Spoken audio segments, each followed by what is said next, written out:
Atentos con lo que nos va a contar Néstor Espósito. Nos va a llevar a un tiempo inicial de la pandemia en nuestro país, un tiempo en el cual las medidas gubernamentales llevaban a algunas quejas.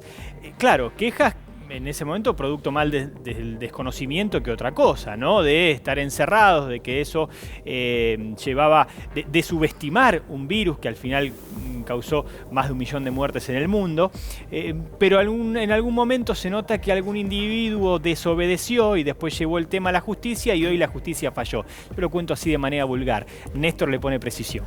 Nosotros mismos nos ocupábamos, buenas noches Ariel, nos ocupábamos por aquel entonces, cuando apenas comenzó la pandemia, de las situaciones de aquellos rebeldes, por llamarlos de alguna manera, que se resistían a mantenerse en casa, en el aislamiento obligatorio, y salían a la calle y que eran detenidos. Bueno, uno de esos fue detenido, fue preso, luego fue excarcelado, porque el delito es excarcelable, pero planteó una medida de fondo. Planteó la inconstitucionalidad del decreto de necesidad y urgencia, el primero que estableció el aislamiento obligatorio.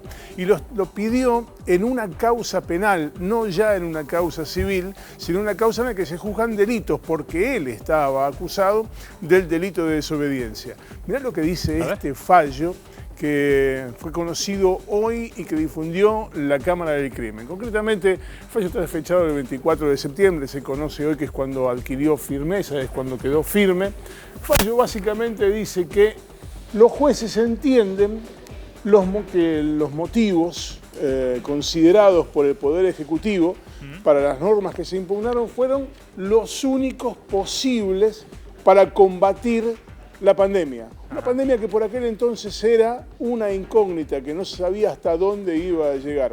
Las reglamentaciones analizadas, dice el fallo, implican, y lo reconoce, una severa restricción a la libertad ambulatoria. Entonces habría que declararlo inconstitucional. Pero sin embargo dice que esas restricciones tienden a preservar el bien común. Fíjate este párrafo final. En este marco de emergencia sanitaria entendemos, dicen los jueces, que el Poder Ejecutivo Nacional es competente para dictar esta clase de medidas. ¿Sabes qué significa esto en buen romance? A ver. Esto que firman los jueces Pablo Lucero y Rodolfo Pocielo Argerich. ¿Qué significa esto? Un aval legal a las medidas de restricción de la circulación, de aislamiento, de encerrate, de quedate en casa, un aval legal contra todas aquellas posturas que dicen salgamos, contagiémonos todos, no pasa nada. Bueno, aquí tenés un respaldo judicial a estas medidas que en rigor apuntaban a cuidarnos todos. Es decir, la justicia lo que dice es cierto que hay restricciones, es cierto que el individuo pierde sus libertades, pero es cierto también, o es más cierto, que esas restricciones tienen un bien común, tienen un bien mayor, o persiguen un bien mayor. Esto está fechado, ¿cuándo dijiste? 24 de septiembre. 24 de septiembre. ¿Y la causa de cuándo es? Para saber. La causa, este es un fallo de Cámara, es un fallo de segunda instancia. Sí. Tenés que contar tiempo más, tiempo menos, por lo menos 4 meses antes. Estamos hablando de principios de cuando arrancó la... Mayo. Sí, aproximadamente por mayo. Esto comenzó a fines de marzo, es decir, llevábamos 2 meses.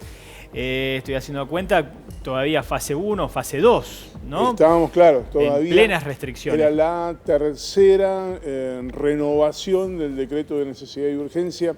Hay que recordar que el DNU se sancionó como una medida extrema, pero cada DNU luego tuvo una ratificación del Congreso, lo cual le da un viso de validez. Y el fallo reconoce expresamente el recorte de las libertades. Cuando te dicen, y están atentando contra tus libertades, es cierto, pero ese es el precio que una sociedad en su conjunto, no solo lo dice el sentido común, sino ahora también un fallo judicial, ese es el precio que una sociedad debe pagar ante un fenómeno mundial como es una pandemia para cuidarnos entre todos. No se sabe qué hizo, ¿no? No, vos sabés que no figura cuál fue la... No dice. No figura cuál fue la infracción que cometió. Nos quedaron ganas de saberlo. Tenés tarea para los próximos días. Ok, cómo no. Néstor Espósito, aquí como siempre con la gran información.